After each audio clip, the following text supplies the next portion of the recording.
budgets, and to just highlight some of the recommendations as well as the findings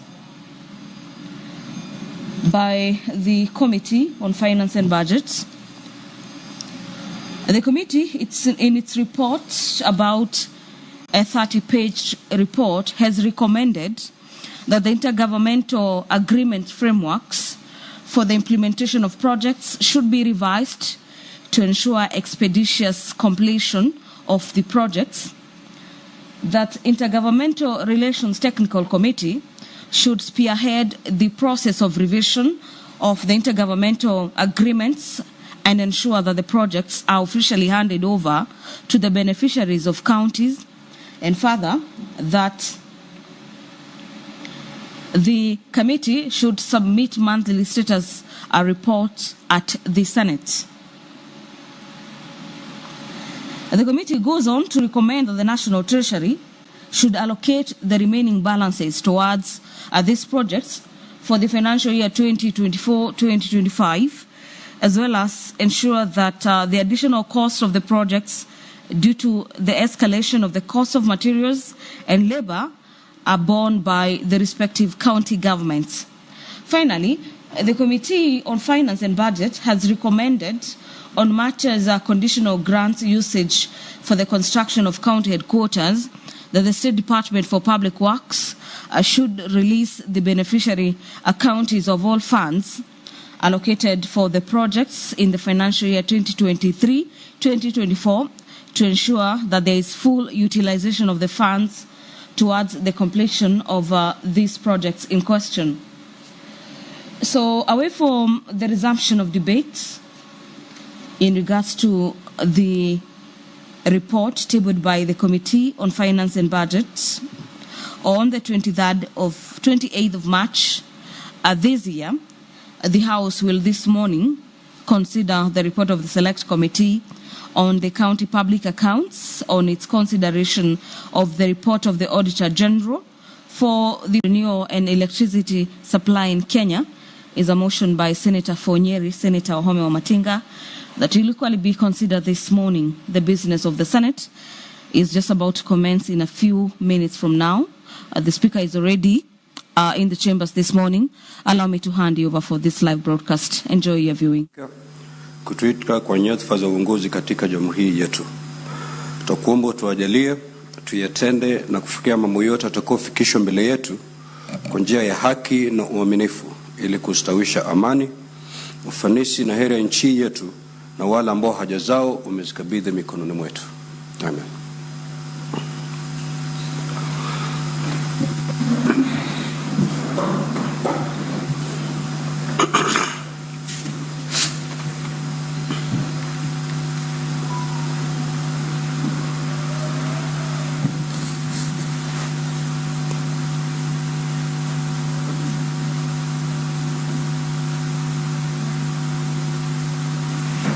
Clerk, do we have quorum? Sergeant at Arms, call the quorum bell for 10 minutes.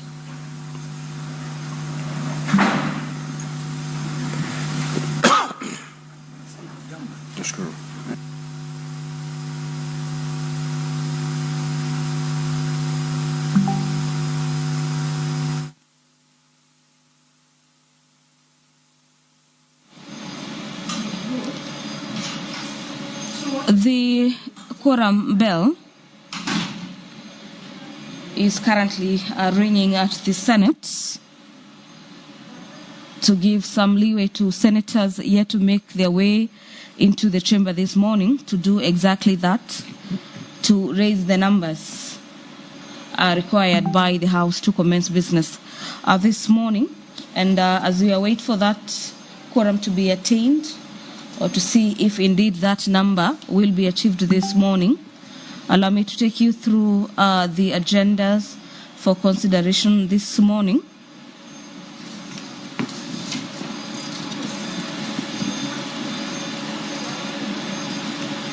Where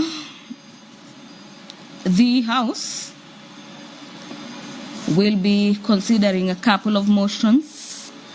Among them is the establishment of a monthly car-free day and the county car-free zones. This is a motion by Senator Crystal Asige, who wants the Senate in this motion to urge the Ministry of Roads, Transport, and the Ministry of Environment, Climate Change and Forestry, in collaboration with the Council of Governors and the National Climate Change Council, to identify, publicize, and execute a suitable monthly car-free days and the county car-free zones in urban areas across the country.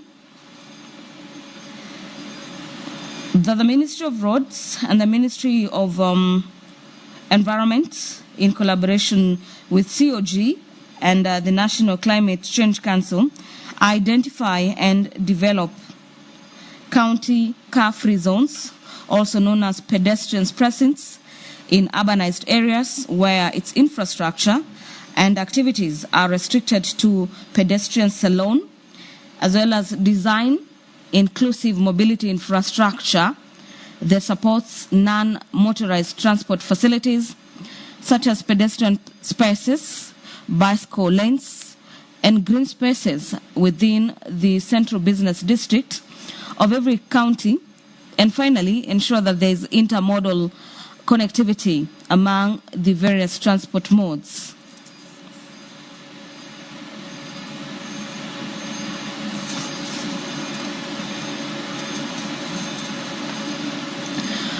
The Gambling Control Bill, a bill from the National Assembly,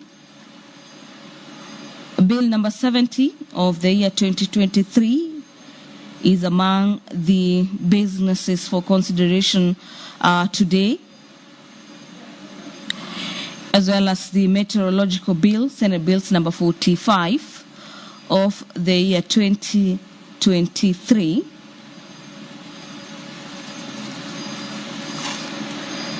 The report of the 14th Ordinary Session of the Plenary Assembly and related meetings of the Forum of Parliaments of the International Conference of the Great Lakes Region, held in Livingstone, Zambia, from the 15th to the 19th of April 2024, is a motion by the head of the delegation,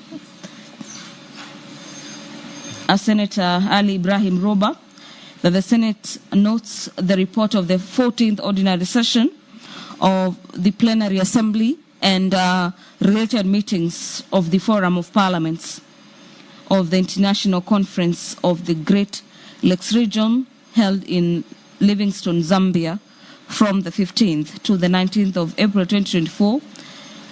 The team, or so to speak, the caucus representing the Senate of Kenya, laid its report on the table of the Senate on the 30th of May 2024.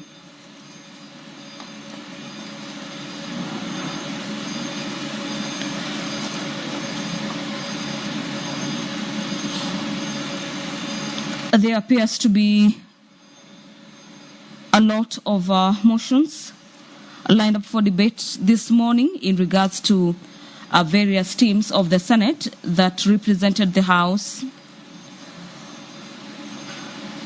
during various international parliamentary group meetings. Among them is a report of the 9th Interparliamentary Union Global Conference on Young Parliamentarians, held in Hanoi, Vietnam, from the 15th to the 17th of September 2023. The other is the report of the Kenyan delegation to the extraordinary session of the 6th Parliamentary Conference of the Pan-African Parliament, held in Midrand, South Africa, from the 20th to the 27th of March 2024. The report of the Kenya delegation to the 148th Assembly of the Interparliamentary Union and related meetings held in Geneva, Switzerland from the 23rd to the 27th of March this year is equally another report lined up for debate this morning. The team, through Senator Catherine Muma, wants the Senate to note the report of the Kenyan delegation to the 148th Assembly of Interparliamentary Union, IPU, and equally related meetings that were held in Geneva, Switzerland. And the team and the group of senators laid its report on the table of the House on the 30th of May, the year being 2024.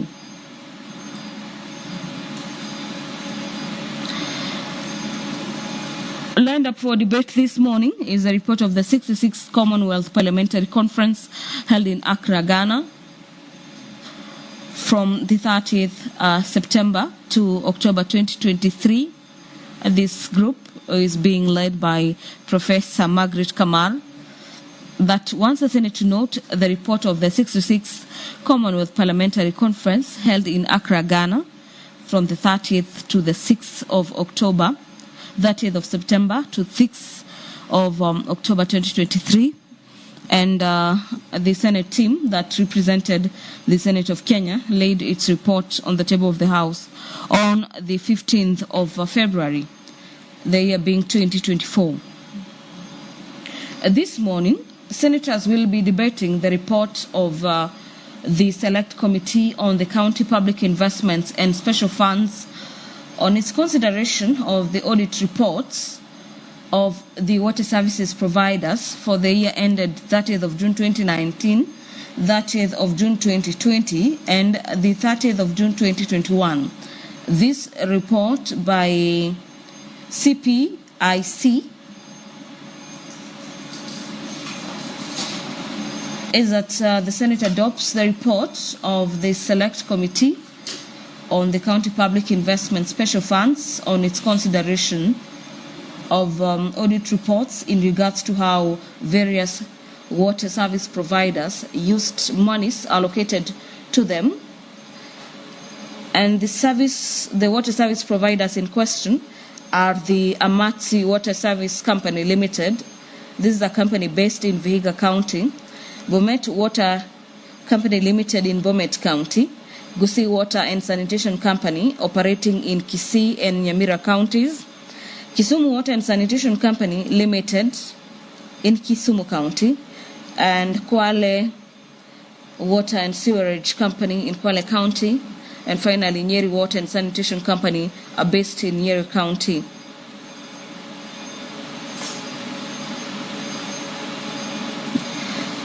The Committee on Matters Health has a motion regarding its reports on the alleged irregularities in the procurement of long-lasting insecticide-treated nets at the Kenya Medical Supplies Authority. Allow me to hand you back to the chamber.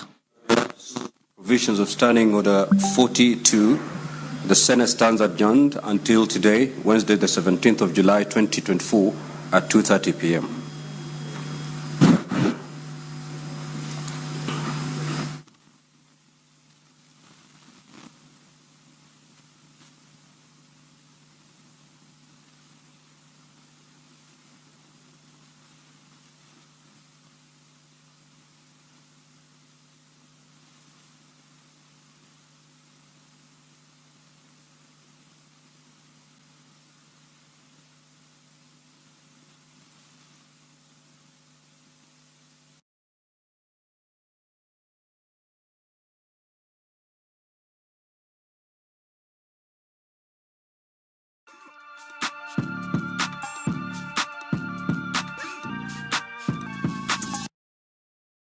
Let me get now the account of Commissioner John Waikanjo. Good morning again. Good morning. Lovely having you here on the broadcast. On the 12th, that is about 5 days ago, you issued a statement and after receiving or registering 10 complaints of unlawful arrests, abduction, and the disappearances of person at different stages and which are now under analysis and investigations.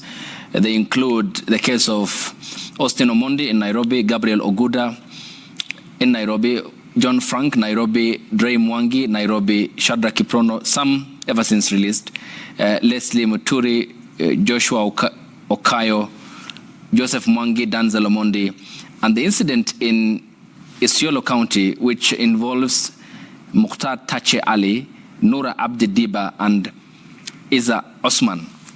So given that you have also requested the public to help you with evidence, this is rather a tough assignment, is it, that you have given unto yourselves of oversighting the police service? And do you think that there will be successful conclusions or end to this request that you have rolled out to the public? It's a tough assignment indeed, but we're making some progress. On the issue of those abducted, I want to say we have since realized that most of those who are adopted and the information went out to the public have since been released without charges.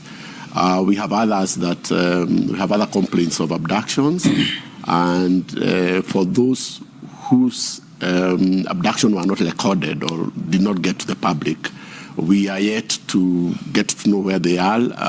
Some of them are not in lawful custody. And therefore, it's tough. But by and large, we want the public to also know the circumstances under which we are working. Yeah. Because we have received a lot of flack from the public, particularly the public online. But it's important to put the information out there that the authority can only do as much, because we have a mandate, and our mandate is in law, and it is restricted. And we also don't work on our own. Once we carry out our investigations, there are other agencies that will necessarily take over and proceed with those investigations. So, for instance, once we establish, for instance, the matters now, we are investigating. We forward our files to the Office of the Director of Public Prosecutions for them now to escalate the matters to court. Yeah. But it appears out there the public expects us to prosecute, and we do not have such powers. And the other issue that we need the public to know is that we are working under very tough conditions. I think at the lifetime of the Independent Police Authority, we have not seen the level of uncooperation we are seeing now from the police commanders, senior police officers, because we have sometimes to go back to them, for instance, to get certain documentations that we cannot move without.